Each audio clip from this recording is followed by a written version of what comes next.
I got the DNA results on the day of my son's birthday.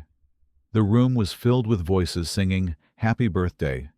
The lights went out, candles flickered softly atop a small cake. Liam, my 6-year-old boy with bright brown eyes, took a deep breath, his face glowing with pure happiness. I forced a smile, lifting my phone to record the moment.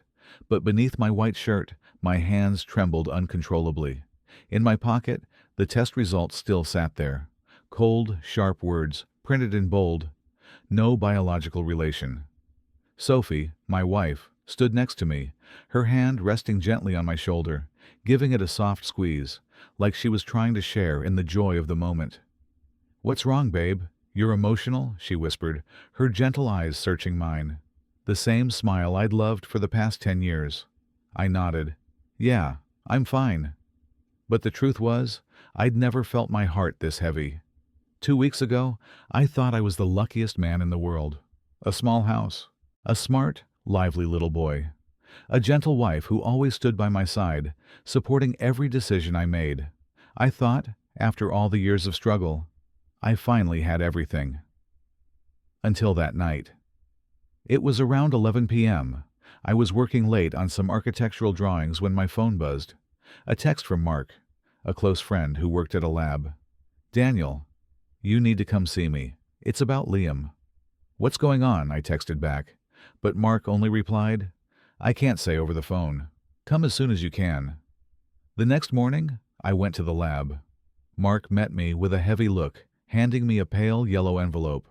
"I'm sorry, but you need to know the truth." I took the envelope, feeling hollow inside. I wanted to open it right there, but I couldn't.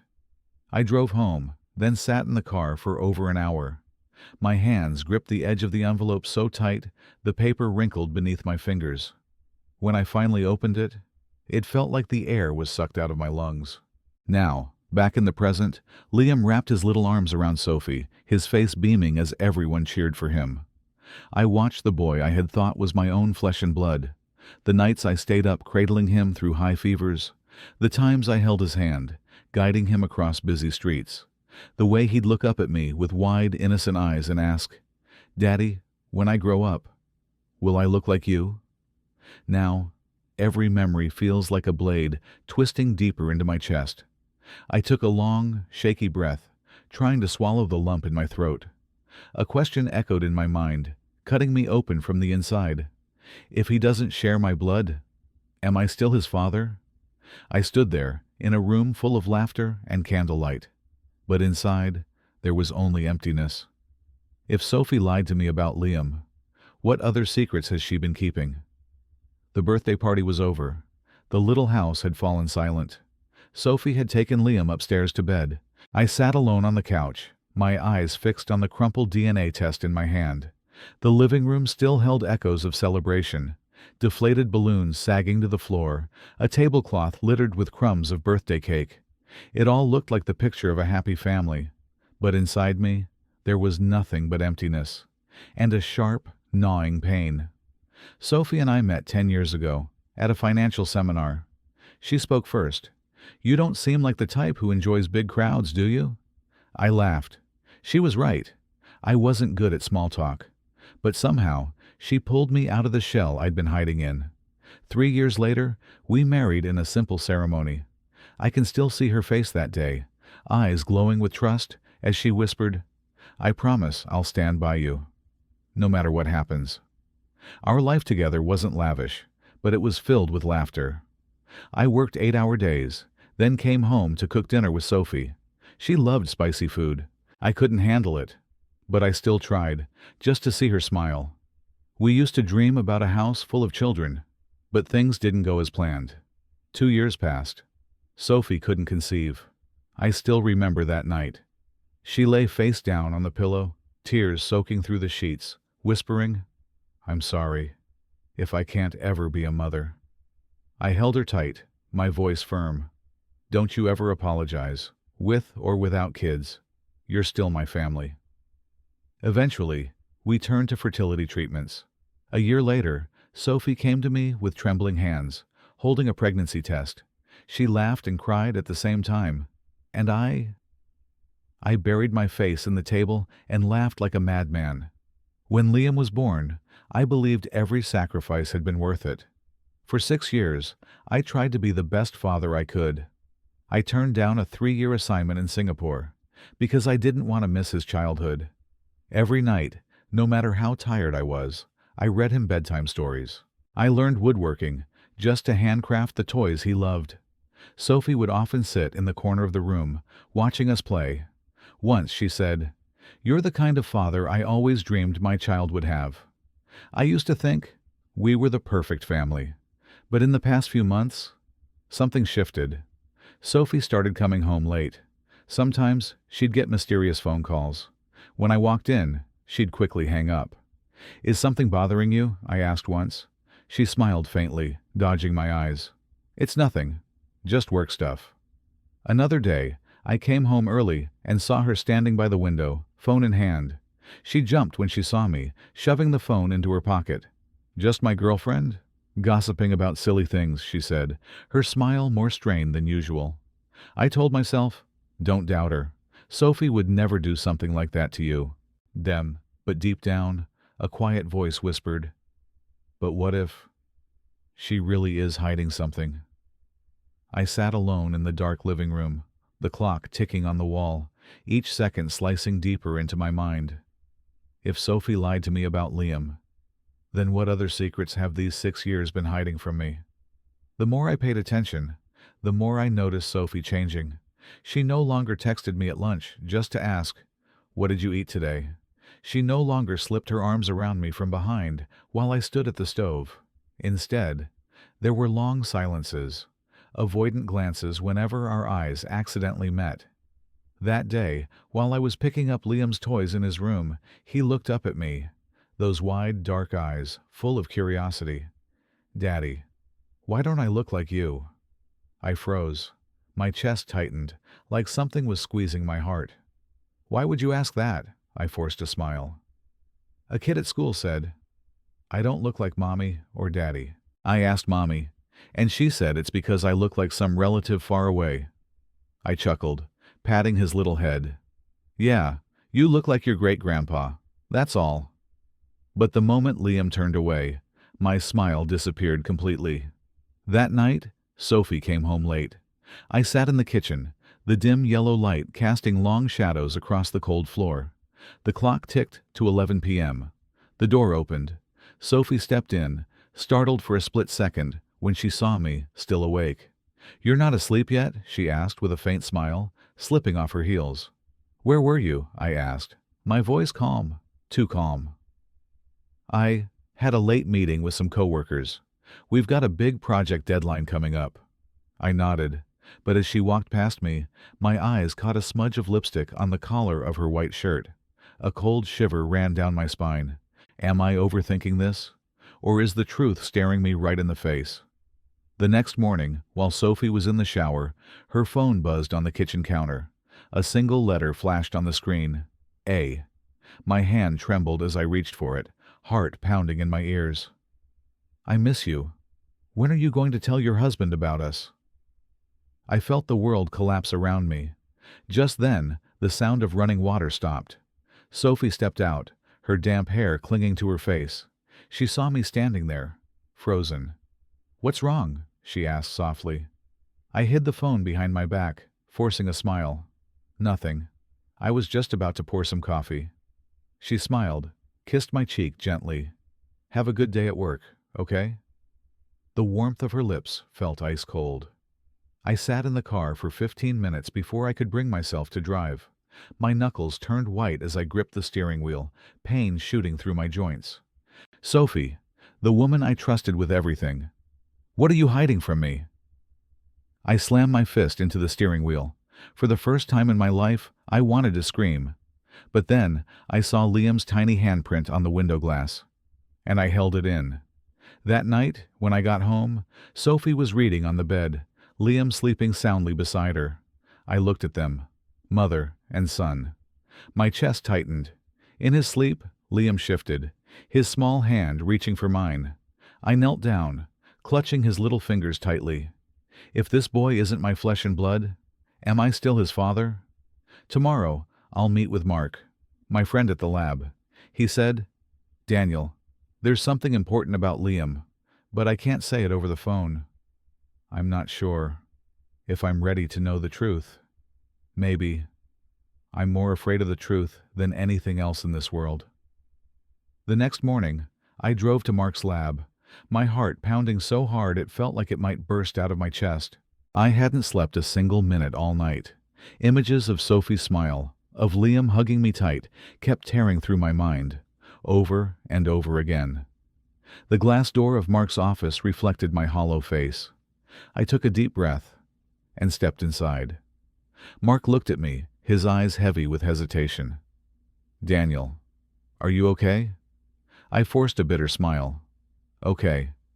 If you call staying up all night and nearly going insane, okay. Mark slid a pale yellow envelope across the table, the same kind of envelope he gave me before. I ran the test 3 times. I'm sorry, but I can't keep this from you anymore. I gripped the edge of the envelope, my hands ice cold. The paper inside felt like it weighed 1,000 pounds. I opened it, and there it was, in bold, merciless letters, no biological relation. I shut my eyes tight, but the tears came anyway. Memories rushed in like a flood. The first time I held Liam in my arms. The sleepless nights I sat by his side, watching over him through high fevers, his laughter filling our home. 6 years. Have I been living a lie? Daniel, there's something else. Mark's voice broke the silence. I looked up, my voice hoarse. Say it. I'm not certain, but it's possible Sophie conceived with someone else. The reason you both turned to fertility treatments. I'm afraid it might not be what you think. I clenched my jaw. Are you saying she planned this? Mark looked away, sighing heavily. I don't have proof, but... I shot up from the chair, the sound of it crashing behind me.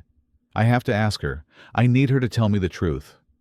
I drove like a madman, knuckles white on the steering wheel, pain shooting through my fingers. Thousands of questions tore through my mind. If Liam isn't mine, then who is his father? How long has Sophie been hiding this, and why?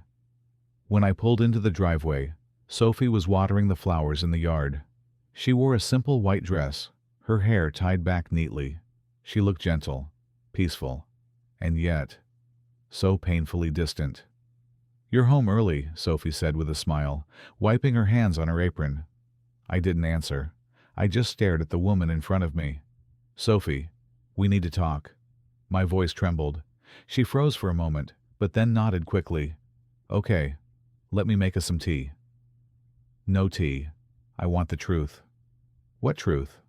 Sophie frowned, forcing a smile. I tossed the DNA test onto the table. Liam isn't my son. Why? Sophie stood frozen. The teacup slipped from her hands, shattering on the floor. Where did you get this? Her voice was faint, cracking. Don't ask me that. Just answer. You don't trust me anymore? You went behind my back to run a DNA test? Her eyes welled up with tears, but there was anger in them too. Trust? Look me in the eyes and swear to me. Is Liam my son? Sophie's shoulders began to shake. She broke down, falling to the floor. I'm sorry. I was going to tell you, but I didn't have the courage. Tell me what? That you betrayed me? Sophie sobbed, her words choking out. Liam, he's the son of someone I loved, before I met you. I stood there, my heart twisting, like it was being torn apart. You're saying? Liam is whose child?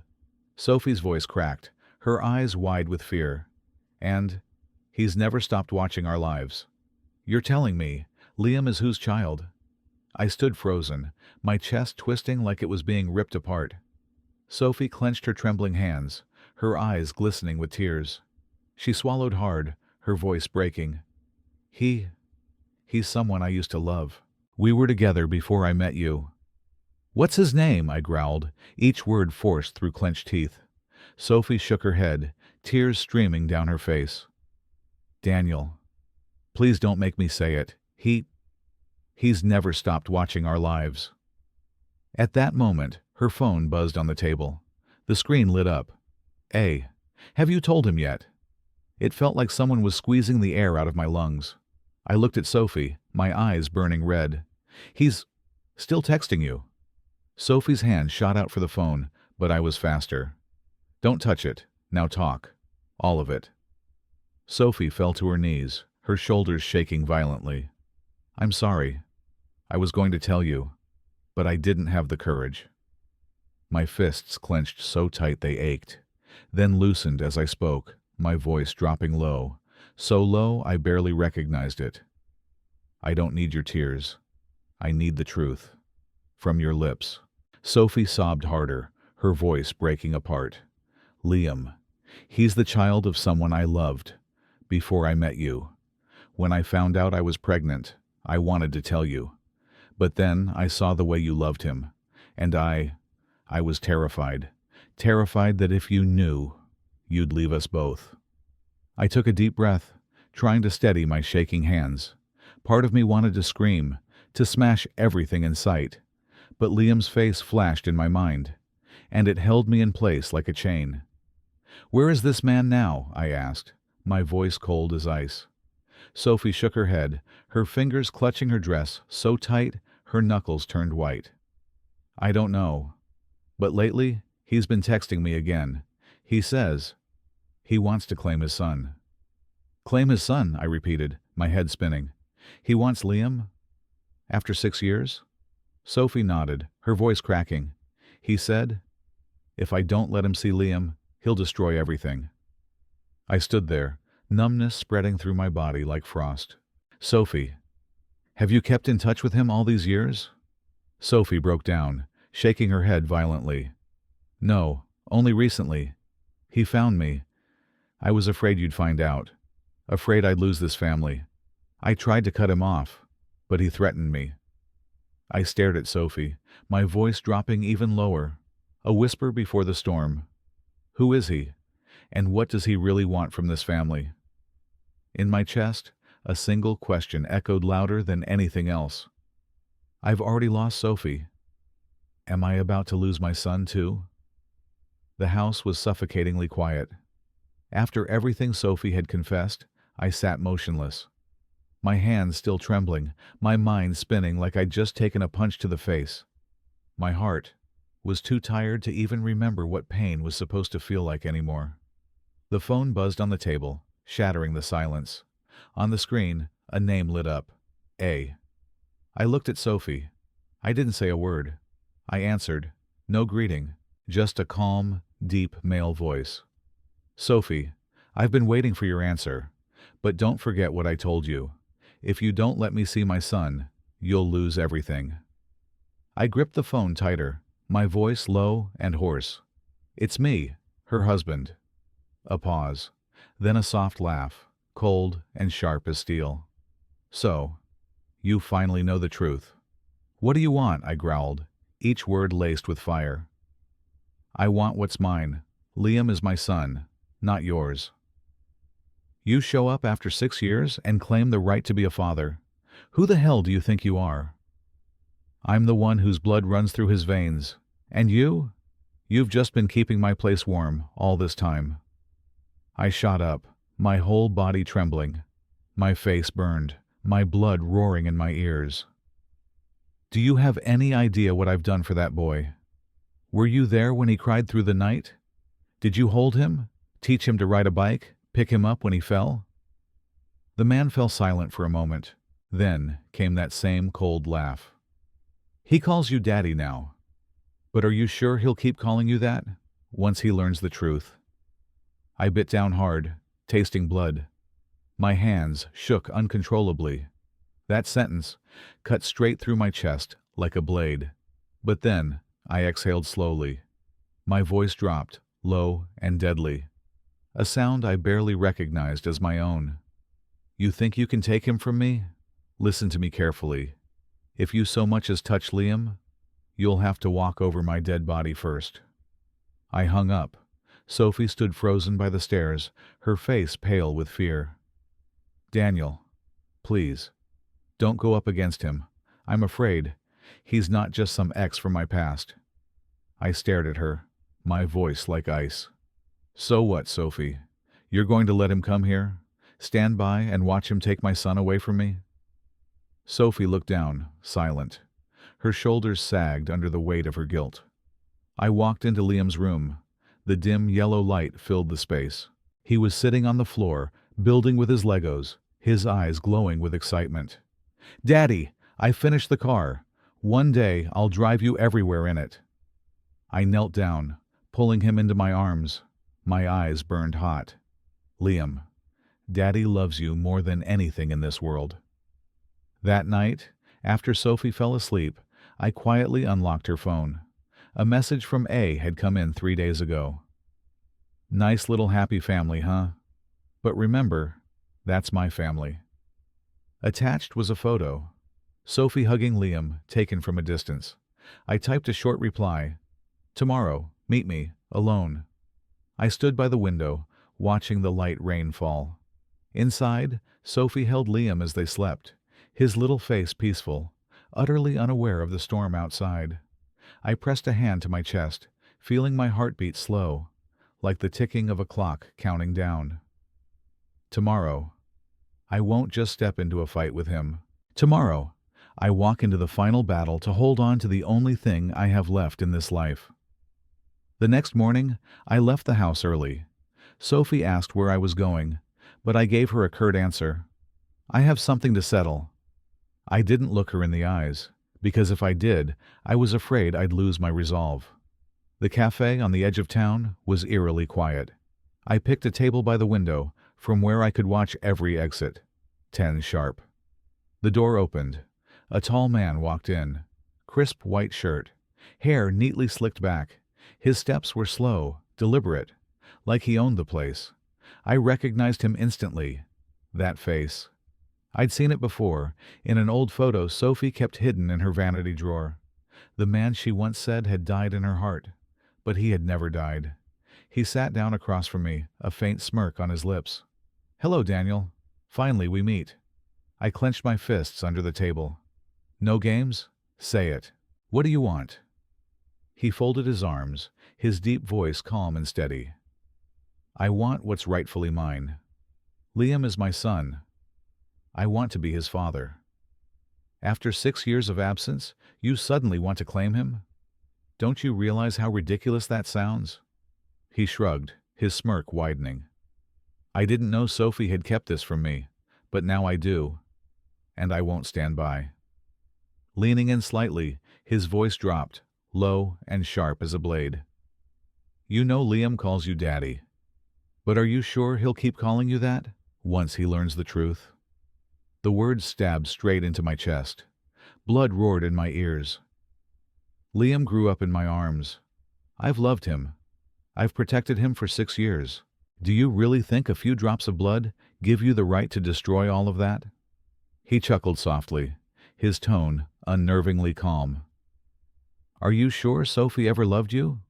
Or did she choose you because she was too afraid of being alone?" For a split second, doubt flickered in my mind, but I crushed it instantly.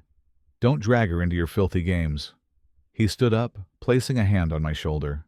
A light squeeze that sent a shiver down my spine. His voice dropped, cold and deliberate. "I'm here for Liam, but if you stand in my way, I won't promise what happens next." I shoved his hand off, my voice a low growl. "Get out of here, before I do something you'll regret." I pulled an envelope from my coat and slammed it onto the table. "Here, every message, every photo you sent Sophie to threaten her. I have enough to bury you in court for harassment and blackmail." He froze. The smirk faded, but his eyes stayed cold. Leaning closer, his voice a hiss. "All right, Daniel, this battle has only just begun, and I don't play fair." I stared him down, my own voice dropping, deep and unshakable. "If you want Liam, you'll have to step over my dead body first." The rain poured down in sheets, wind howling through the cracks of the window, carrying a chill that cut to the bone. I stood by the glass, eyes fixed on the blurred darkness outside, my hand gripping the phone so tightly my knuckles whitened. On the screen, a message from A glared back at me. I'm coming for Liam. 8 p.m. tonight. It can be quiet, or it won't be. Sophie walked in, her face pale and hollow from sleepless nights. Daniel, please don't go up against him. He's more dangerous than you think.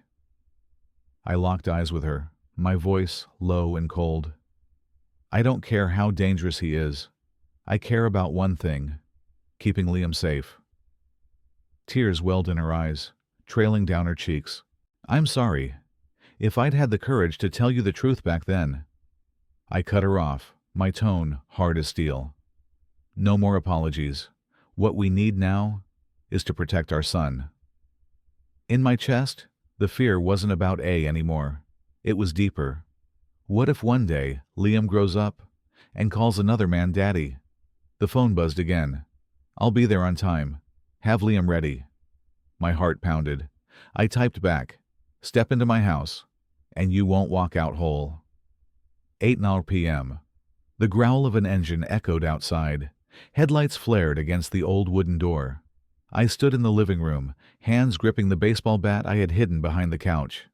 The door creaked open. He stepped in, his black coat dripping rainwater, his eyes scanning the room like a predator. When his gaze stopped at the staircase, where Liam clung tightly to Sophie, I saw a chilling half-smile spread across his face. I'm here to take my son. His voice was deep, steady, like rain pounding on a tin roof. I stepped forward, blocking his path. You don't have a son here. Liam is my son. A soft, mocking laugh escaped him. You know you're just lying to yourself, right? Liam carries my blood. You've been nothing but a stand-in for 6 years. He pulled out his phone, holding up a video. Sophie and him, laughing hand in hand on a beach, her arms around his neck. The night before she married you, she was still in my arms. Do you really think Sophie chose you out of love? Or were you simply the only one left when I walked away? My chest tightened, like a vice. I turned to Sophie. She hung her head, tears streaming down her face. Daniel, that was the last mistake. I cut him off right after. I wanted to scream. I wanted to smash his phone to pieces. But then, I saw Liam, his eyes watching me from the stairs. I'm not afraid to die, but I am afraid that one day Liam will grow up and call him daddy. He took another step forward, his voice dropping low, like distant thunder. You've already lost Sophie, and now you're about to lose Liam too. I tightened my grip on the bat, my breath coming fast and hard. Don't push me, or I'll do something you'll regret for the rest of your life. Rain slammed against the window like war drums. The air in the room felt thick, suffocating. A stepped closer, his eyes dark and wild, fingers gripping a folding knife tight. Don't you get it? Liam was never yours. I'm here to take back what's mine. I tightened my grip on the baseball bat, my breath quick and heavy.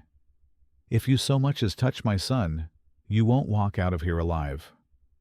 He narrowed his eyes, then, suddenly, slipped past me, rushing straight toward Sophie and Liam on the stairs. The blade flashed in the dim yellow light. Sophie clutched Liam tight, screaming, "Don't! Please!" The knife pressed to Liam's cheek, his cold voice cutting through the room. "Liam, come down to Daddy." The boy trembled, his terrified eyes locked on me. "Daddy, I'm scared." He may share your blood, but every drop of sweat, every sleepless night, that boy is my whole world, and I swear, I'd rather die than let him lose the father he needs. Sophie's scream broke the tension like glass. Enough! Liam isn't his son. Both A and I froze. I whipped my head toward Sophie, my heart slamming to a stop. What did you say? Sophie broke down, tears streaming down her face. Liam isn't his child. He was just someone I used to love.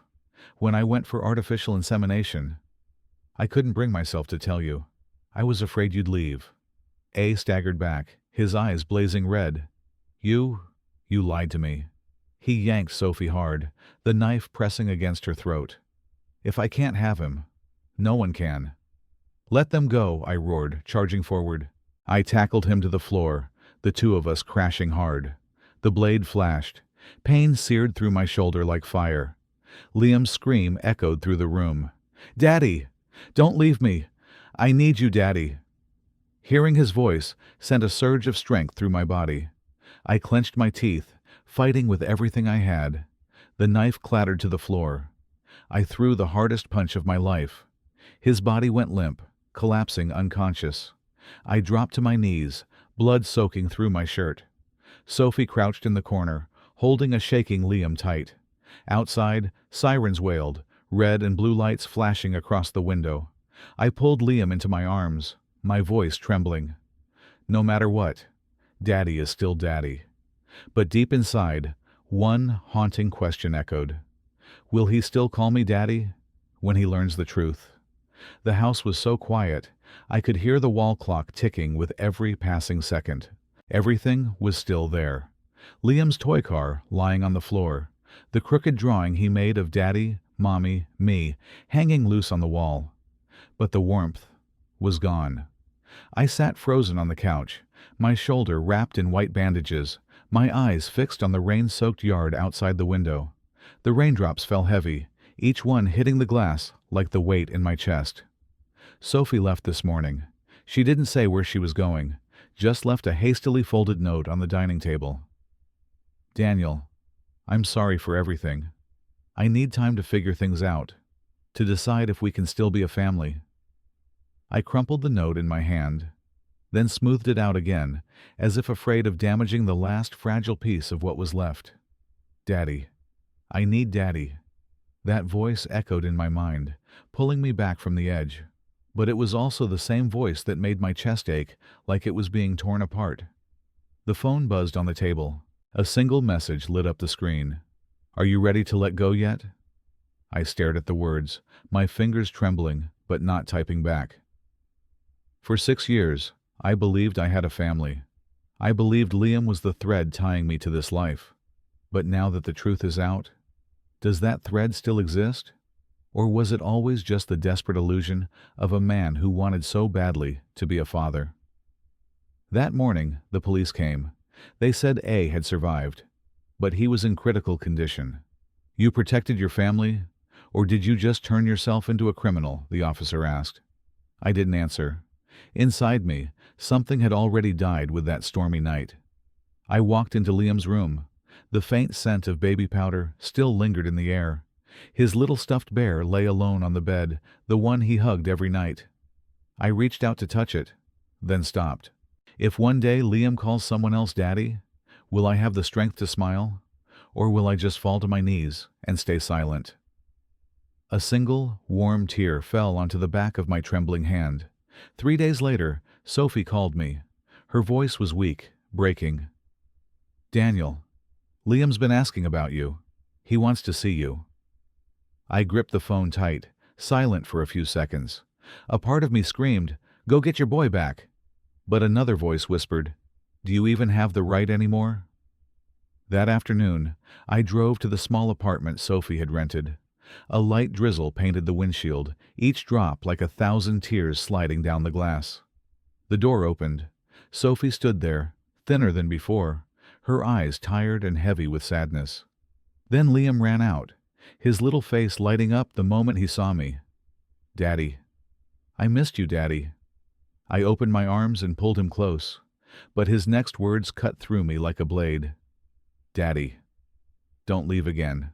Mommy said you're not my real daddy, but I still want you to stay." My breath caught. A cold shiver ran down my spine. I held him tighter, swallowing back the tears burning in my throat. "Daddy's here. Always, son." We sat in the living room. Liam played with his toys, innocent, unaware of the storm swirling around him. Sophie set a cup of tea on the table gently. "Daniel, I'm sorry. I don't deserve to say this, but you're still the one Liam loves most." I looked at her, my voice low, rough. I used to believe that if I loved enough, my family would never fall apart. But maybe I was wrong. Sophie's eyes welled up. "No one can take Liam from you. No matter what, you'll always be Daddy to him." I clenched my fists, my chest heavy as lead. But one day, when he's old enough to understand, will he still call me daddy? I could fight in court. I could win custody. But if I ever see that boy look at me like a stranger, would I survive it? I bent down, resting my hand on Liam's tiny shoulder. Son, Daddy loves you, and I just want you to be happy, no matter who you're with. Liam wrapped his small arms around my neck, whispering, I love you too, Daddy. I don't need a real daddy. I just need you. One simple, innocent sentence, but it tore my heart apart. I stepped out of the apartment. The rain lashed against my face, cold and biting. Through the window, Liam waved at me, his pure smile tightening the knot in my chest. Maybe one day Liam will forget me, but if even for a while I was daddy in his memories, then that's enough. I pulled my collar high, walking slowly into the rain. For the first time, I realized sometimes letting go is also a way to love. Tonight, the house is so quiet, I can hear the ticking of the clock, each second echoing like a drumbeat in the dark. The couch in the living room still carries faint traces of dried blood. I've cleaned most of it, but under the sofa, there's still one small sock, Liam's. I pick it up. My fingers tremble. The faint scent of baby powder still lingers, blending with the dull ache lodged deep in my chest. I used to believe that if I loved enough, a family would last forever. But maybe I was wrong. Love isn't a chain to hold someone down. It's like a kite. Sometimes you have to let go so it can soar, even when your heart is desperate to keep holding on.